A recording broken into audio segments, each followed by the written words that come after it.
For Sunday, March 15th, you've found the Georgia Gang. At the top of our agenda today, Atlanta goes to the polls on Tuesday. You may not know it, we'll explain it. And it's crossover day at the General Assembly. We'll try to sort all that out. And Cobb is pushing ahead with that plan for a bridge over I-285. Some of the stories up for grabs on the Georgia Gang. From the Fox 5 studios, the Georgia Gang starts now. And we're glad you'll be with us on this Sunday. We hope that it's finally spring. Rain on Friday, rain on Saturday, rain on the St. Patrick's Day parade. You know, it's just not good. But it's soggy. Spring is coming. We hope. All of a sudden, Atlanta goes to the polls on Tuesday. It's a stealth election. It's a bond issue. It's, what is it, $187 million? Right. Jeff, I turn to you. Low turnout is sought on this one. Well, you know, I don't know that it's necessarily low turnout is sought. It's just that, you know, it's an off season. We don't have a lot going on election-wise, but it is a significant move for the city and, you know, needed investment for city taxpayers to make. I think that the mayor's done it in a way that is fiscally responsible for city taxpayers, looking first to sell excess properties that the city holds and to use those proceeds to actually service these bonds. But the bonds are important because the infrastructure improvements that are necessary in the city of Atlanta. Alexis, has there ever been a project list? If there has been, I've missed it. Not a total project list, but everybody has seen from time to time references to many of the bridges and streets that need repair. And so I think there is support for it. In fact, there's a lot of work that's already going on to patch things up. But I also think they have done a pretty good job. I've gotten several robocalls. I've gotten several mailers about the upcoming referendum. So I think they have been, as Jeff said, a very fiscally responsible, targeted campaign to tell voters what's going on. Well, I'll tell you what, their legal ad in the paper. I recently had eye surgery, so my vision is now 20/15. Okay. Believe it or not, I could not read the legal ad. Yeah. I've never seen such small font. Yeah. It was smaller than Dan Uggla's batting average, Phil. So they're trying to target likely voters and people who will support it. Now, I have seen a partial list, and I think it depends on your council members, frankly. Some of them have targeted things in their districts and others not so well. Well, the thing about it is that I don't have a vote in this matter. I don't live in the city. But I do know the city's infrastructure is terrible because it's been neglected by all those bad mayors, Bill Campbell, No, you know, people like that. That's not true. Shirley Bill Campbell Franklin finally fixed the sewers. But the And sidewalks are and she had terrible, the the streets are pothole posse. terrible. Don't forget the potholes. Bill Campbell had a huge bond referendum during his say. And so I think that there have been efforts over the course of last 20, 30 years Look, to new address cities this budget infrastructure. Well, new cities The old have new cities roads. ignore it and then soak the New taxpayer. cities That's have a good new roads. point. New That cities is a good point. self-segregate. Did you hear what he said is a good point? What's that?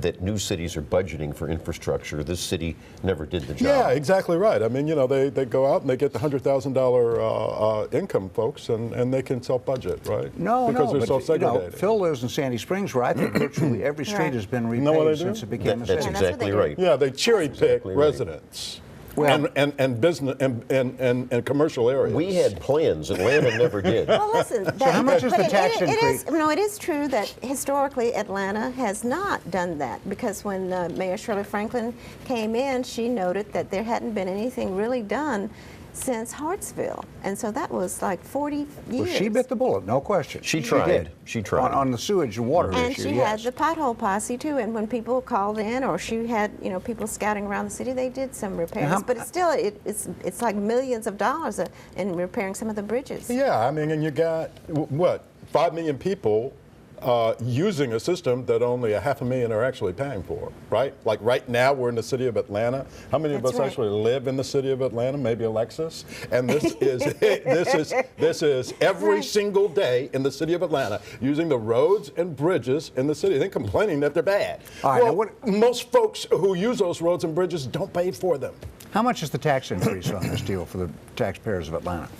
How much is the tax increase? It's a bond referendum. There will be no tax increase. No In fact, there tax hasn't increase. been a property tax increase under Kasim Reed in 8 years and the Great Recession. Let's be clear. What Kasim Reed is doing is using the proceeds from the sale of surplus properties, Right. such as Underground Atlanta, the Civic Center, eventually Turner Field, Yes. to pay the interest payments the first couple of years. Right. When he leaves office, there will be a tax increase. When he leaves office, we would Because hope that's the somebody nature of else a would bond do it increase. also in a That's responsible true. fiscal manner as this mayor has done. All right. All right, now speaking of new cities, we're about to have two, what? Who knows? The General Assembly has passed, at least one house has passed, the city of La Vista Hills, which I still prefer to call Lakeside, and the city of Tucker. And I don't know if they've worked out their property dispute over North Lake Mall in that area, Phil. Do you know? I heard that they had. Yes. Okay. And now we have this idea for a city of South Fulton, and that one confuses me. Alexis? Well, I think that is still in potential, but I don't know if it's going to get through because there are people who are for it and people who are against it. And Well, so, there's also the idea that Kasim Reed, mayor of Atlanta, would Right. like to annex the whole area. exactly. So And maps were submitted this past week to do that. So there- Makes sense to me. yeah, there are differences of opinion And about how that the should mayor's go. been accused of bullying some of the lawmakers. I guess you saw Right? the She social called media. him Bully Reed. That's right. A state representative who represents some of that area. Well, it's, Now, what about the annexation of Druid Hills by the city of Atlanta? Is that a possibility? Well, it depends on the people of Druid Hills, I think, and they've had, they've had their ups and downs there. Sometimes they thought that they wanted to do that, or there's a group of folks who were upset, apparently, with the school system for reasons that I can't imagine, who are trying to move away and into the city of Atlanta, and folks who are worried about that tax bill that they think would hit. And so we're going to have to wait to see how that whole thing plays out. But there ought to be one city, and it ought to be the city of Atlanta. And this balkanization that continues to happen in this region is irrational and makes no sense. It duplicates services. It costs taxpayers Doesn't money. duplicate. And It the only doesn't thing that we're duplicate- really it doesn't doing is duplicate just anything. segregating Duplicate a people. single All service. we're doing is segregating folks. You know- all you over know- again, not necessarily so much according to race, as though there is certainly that strain, but according to class and income. There's absolutely no question People about have a it. right to- AJC has done several People of these have a stories, right and they're to right about local it. control they're mostly over wrong. local affairs. They're mostly Those right. stories are mostly Those wrong. stories are mostly right. All right, we've got to get out. When we come back, we'll look at the latest fiasco in DeKalb County. It's the gift that never stops giving. Have a question or comment for the Georgia Gang? Visit their website at myfoxatlanta.com. Before we get to the General Assembly, let's wrap up a couple of other local items. This week, the DeKalb County Commission met and tried to choose a replacement for the District 5 seat, which was held by Lee May until he became the interim chief executive, while Burl Ellis is being paid as the chief executive and enhancing his pension. That's basically what we were trying to do here, was just elect one guy. And the meeting turned into a fiasco. It turned into a Twitter slam. I don't know how people sit as commissioners in a meeting and tweet. Well, And then Lee May was having Twitter wars with Commissioner Nancy Jester, the newest commissioner. Strange.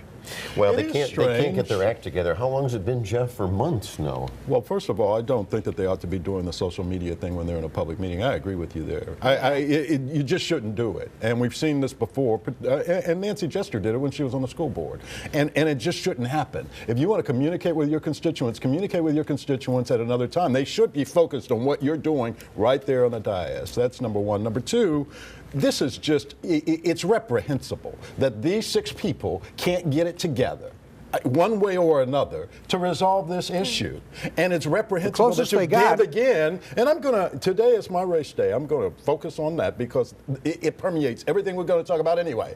That you got 3 blacks and 3 whites who can't get it together to give representation for the people in District 5. Makes no sense. They ought to do it. Either that or Lee May ought to quit so that the people there can have some representation. Well, I don't think that's reasonable to ask Lee May to quit. I mean, look, he's doing the job I'm going he to was tell you appointed what, to do. it's been a long time. And ultimately, the issue is that you can't hold 2 offices at one time. You can't do 2 jobs at one time. And we've seen that. He doesn't have that commission vote, Jeff. But the point here is that Lee May is doing a decent job as interim CEO. Well, And what's yeah, funny let him about go- all let him this- continue to do that. What's funny about all this is that meeting where they had the fiasco and they had abstentions and Twitter wars and all that, they voted to convert DeKalb County to 1 day a week trash collection, and nobody noticed. That's huge if you live in DeKalb County. And but I do agree with Jeff. I think it is shameful that they can't Right. get together And and is pick it- someone interim.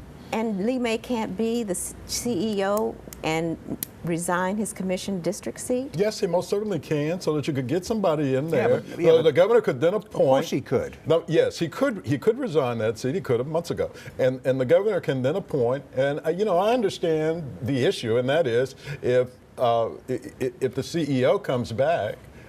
He would lose that seat, and he'd like to be able to go back to representing the folks at District 5, in which case you just run for the next available office. But why leave that seat vacant and those folks unrepresented? Oh, no, they over are 100,000. represented. Whoa, they are represented. Remember, we have super district commissioners. We have so super Stan district Watson commissioners. represents that area. That's exactly right. Yeah, but that's not sufficient, and we've seen that, and we've also seen that we can't break this 3-3 stalemate without a 7th commissioner. Now, we got to, changing the subject a little bit, we got a nice, very pleasant message this week, Phil, from Cobb County about this bridge. It's from Kelly. And it was very pleasant. We've been ripping them, and it was just pleasant. Here are the costs. It was and- from Commission Chairman Tim Lee's media person. Yes, and It wasn't from Tim Lee. But I think Yeah, the he fact doesn't is talk they to are media proceeding anymore.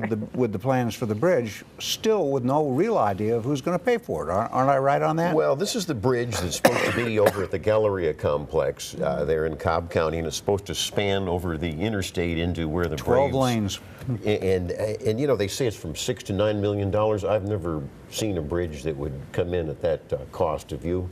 Not spanning that. That's a long That's a span. long Long of span. interstate, exactly right. I don't know Yeah. how many people are going to get cancer from carbon monoxide crossing the thing, but you know, and No, carbon monoxide we doesn't were out cause there. cancer. We were out there. Kills We you. were out there recently for an event, and Right. we saw how difficult it was to get to Cobb County and to get home from Cobb County, and then you add to that, you know, the Brave Stadium, and now we've got a proposal from a bidder on the Atlanta Hawks, who is also making noise It's about moving to Cobb moving to County. Cobb County.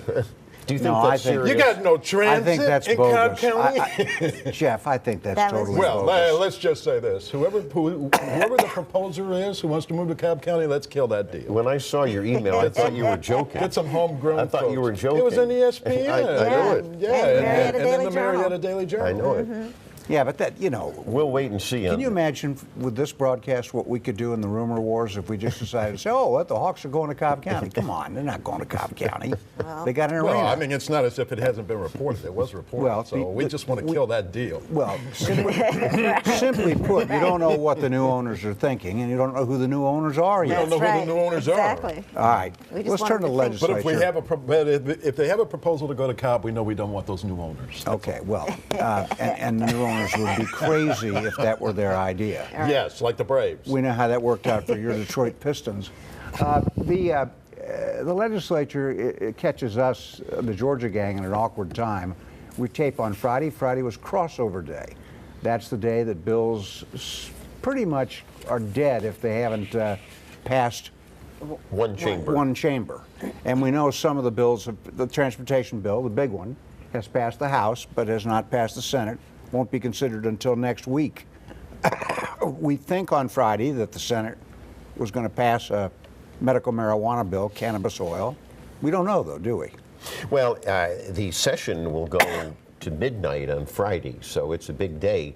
I think you could look in the crystal ball, though, and there are some loopholes, though, I will say, where you can still attach amendments if each chamber agrees. So it's not over. For example, I'll give you a quick one. Parimutuel horse wagering, if I Yes. get that out right. And that, I'm told, still may have a chance to pass one of the chambers if you can go through one of these loopholes. But you're right about the But cannabis they've oil conceded, bill. the horse racing people have conceded that their bill is dead for this session. And not yet. Not yet. That's what's interesting. They're not Okay. giving up yet. All right. And of course, the big one is transportation. You know, both proponents and opponents of the 29.2-cent excise gasoline tax say the votes aren't there in the Senate. I think you're going to see some changes. But if they're going to do something big and bold, I think the man of the hour is going to be Lieutenant Governor Casey Cagle. This is his political moment. Well, and I think it's State Senator Tommy Williams from Lyons, Georgia, is looking at a lower gasoline excise tax and a potpourri of other taxes like car rentals and that sort of thing. Yeah, to maybe a make cigarette up- tax, higher fees, cigarette right. tax To as make- well. yeah, to- Exactly to- right. So who said knows that, how and that'll he come also, out? Well, we know it's going to change. It's not going to stay the course way it it is. is. He Right. also That's right. wanted some regional groupings where several counties could pool themselves And together we for have been- infrastructure we and have bridges. Been down that road We too. have- We've been down that road. Well, we haven't been down the road where you just get a couple, a pair. No, Yeah, no. and so that would be new. And So that's and, what Williams is proposing too. Yeah. And they're all good ideas. You pointed me and Yes. say Williams is proposing. No, Tommy that's Tommy Williams. Williams. Tommy Williams. All right, you got to get out. When we come back, I may just blow off some steam about Eric Holder. Stay with us. Have a question or comment for the Georgia Gang? Visit their website at myfoxatlanta.com. Forgive us for being a little in the dark about the General Assembly, but crossover day is tough. And Phil wants to mention one thing that is good that's come out of this General Assembly so far, and that would be a crackdown on speed traps. Well, that's right. I'm keeping my fingers crossed, and I think everybody is, because all too many of these communities are using the issuing of speeding tickets or tinted window tickets or whatever just to enhance their revenue. And so there is a bill that's wending its way through that would cap the amount of revenue that a community could get through speeding tickets. Well, you know, and the other thing, of course, is whether or not these conservatives in the Georgia General Assembly actually have any principles, any free market principles, because we've seen a lot of bills that favor consumers and free markets and some protectionist industries out there who are trying to just protect their turf. Uber is one, and the cab drivers, the craft breweries, and the you know, the alcohol What about industry. Delta Airlines? And the fuels? Tesla, and being able to sell cars Right, to direct. whomever wants to buy a Well, car. now, in fairness, the House did step up and protect and draw up a bill that Uber and Lyft, the car services, could live with. Craft beer, that's difficult. Tesla, I don't know. I don't think that's going to happen. You know, at Right. the end of the day, I mean, if you say that you are for market-based solutions, these are market-based solutions, and they ought to be able to move forward. It seems to me, instead of having these efforts to shield and protect existing industries. Okay, President Obama was here this past week, and much to my chagrin, got a huge student welcome at Georgia Tech. And I was trying to figure that out because tech kids are, you know, special. Smart. Yeah, they're real smart. And then I realized what the issue was. The tech kids, like all other students, have student loan debt. Exactly. And so Obama was coming talking to them about free stuff, right? That's right. They turned out for free stuff, right? Sure. Free community college, That's right. forgiveness of student loans. Yeah. But you know, Phil, interesting factoid. Student loan debt in the state of Georgia is twice the state budget. Isn't that staggering? That is It is amazing. staggering. I did not know It's that. billions. It's Yeah. staggering. And of course, Now, the the tech whole kids will get that back. and the whole Obama quote unquote free college plan actually will cost $1 billion, according to folks on the Well, left of and the right course- who've run the numbers. So Well, it's of not course, free. it would cost money, but it should be free to the students, because what can you do that gives you a decent income without additional education beyond high school? And so I think that's something that we need to invest in so that we can have a better future for our students. The best thing we can do in the university system of Georgia and all over 50 states is to hold the line on these tuition costs. These are getting out of control here in Georgia. You know what? You cut the bureaucracy, and I'll give credit to Hank Huckabee, our university chancellor. As you know, he's been merging institutions and saving money, and this is a problem in all 50 states. And tuitions hold the line continue on to rise. tuition. Right. Yeah, hold Even the in line. Georgia, I they think we all continue to agree. rise. I think we all agree on that. Well, yeah, and also if you look at the growth in college administration, it is in these last 20 years, it's all in management. That's right. It's not in faculty. It's not going to the student. It's not student you know, needs. It's it makes going to the perfectly Office good of sense. Diversity and the Office of Multiculturalism Yeah. and the Office of banning the U.S. flag and Yeah, all we that stuff. cut all that out. No state, to my knowledge, and no leader like Zell Miller has done more when it comes to free college education than folks right here in the state of Georgia. So it makes sense for the President of the United States to come here and tout that program. Well, he also came to Tech because it has some special programs to cut the cost of college That's right. education. That's right. And he was saluting Georgia Tech in that sense. And I thought, by the way, he was very gracious and made a couple of inside Georgia Tech jokes. Yeah, and even cool. some Democrats and Republicans showed up to actually about be that? seen And public, he came to in raise public money. with them. And how about the governor met him at the tarmac Yes. at the airport with Mayor Kasim Reed and Fulton County And Chairman both of them had the Port of John Eads. Savannah on their mind. I hear that Phil Yes, they Kennedy do. had an invitation. I did, from Theron Johnson invited me. Yeah. Did you take the invitation? No, I didn't. I couldn't get through security. I don't understand it. Oh, come on. I did hear at his fundraiser, though, they were missing some Jewish donors who were a little ticked off at his anti-Israel policies. Oh, Two please. national stories that I don't think we can ignore. One is Hillary Clinton's email issue, which we touched on very briefly last week. I thought her press conference earlier in the week was a disaster. She was brittle, stiff, defensive, and it reminded me And of the those are what the 90s. Democrats said. That's it. That's what the Democrats said. I think her campaign right now is above water only because there's no other candidate on the Isn't it Democratic incredible? side. It seems really There's no unaffected. other- there's no other- It seems Yes. unaffected. It's like it's Well, a there's no other Teflon candidate. issue for her. Right. Maybe that's it. That there's no other candidate, but there's just there's no lack of support. And the people who are supporting Hillary still support her through That's these right. issues. I And think in the beyond- and Democratic beyond that- Party you may be right, but what about the vast center that both parties have to reach out to in the general election? That's the problem. She's been good at that before, and you've seen that in her. we're running Right, out of and, time. and plus she has not actually declared her candidacy yet, so she doesn't have to be in the day-to-day tit-for-tat kind of feedback. But she also gave a very good, reasonable explanation. One, there were no rules and regs in place that said she had to have this account. not sure That's and not two, true. and That's well, not two, true. she You- had wait. Read your talking but she points had better. she had been using her personal email on a server that was installed for the former president of the United States. What could be more secure than that? And so therefore she continued to use it. End of story. So you're in favor of politicians picking and Actually- choosing their emails? No, I'm not. And she's not just another That server politician. wasn't That's set the whole up for point. Bill Clinton. The server was set up for Hillary Clinton at the advice of her chief aide, Huma Abedin. And I don't think there's any other way to look at that. But now, what was it? We got to get out. But what was it that Pastor Jeremiah Wright, President Obama's pastor in Chicago, didn't he say that Americans' chickens were coming home to roost Among other after vicious 9/11? things, Yeah. Well, I don't remember him saying that. yeah, he I did. think Malcolm X said that. Well, either way. Somebody else But, may have just- repeated it. with the shootings of two policemen in Ferguson, Missouri the other night, Eric Holder's chickens have come home. Not Eric to Holder's. roost. Eric Not Holder, Eric that's Eric all Holder's another issue. This is divisive racial 400 stuff. years Oh, of you gotta be American kidding. enslavement of a people.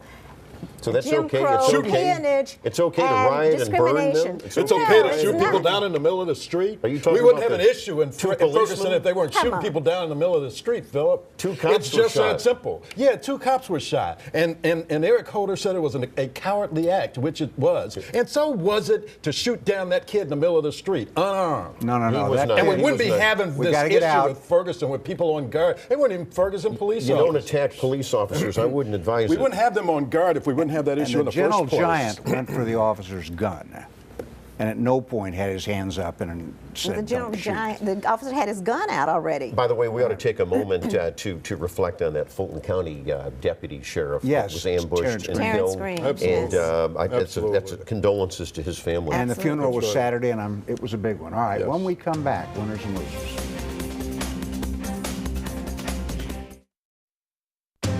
Time now for this week's winners and losers. And I think we're going to have to speak quickly here. Phil, I'll go to you first. Got a couple, too, judicial winners. The Georgia Legal Historical Foundation did its Nestor Award last week for outstanding service to the legal community, and it went to, guess what, Supreme Court Justice Carol Hunstein. And I made her a winner a couple weeks ago for some of the things she's done. Also, the Institute for Continuing Legal Education honored 2 giants in the legal field, Professor Ron Carlson over at UGA and his son, Michael Carlson, who's an ADA over in Cobb County. They wrote the book Carlson on Evidence, and they were honored for their educating the judges. Good. Great. All right, Alexis. Okay, I've got a long list. I'm going to go quickly. Tom Daniel is retiring after 40 years working for the state of Georgia, most recently as a lobbyist for the university system. Congratulations, Tom is a great guy. The Obama Selma speech was fantastic, second best speech of his career. goodness, Colonel Reginald Neal is the first African-American commander of the Georgia Army National Guard. Congratulations. Hold up your book. Okay, let me hold up my book. I'll do that. Coined is a book by Kabir Segal.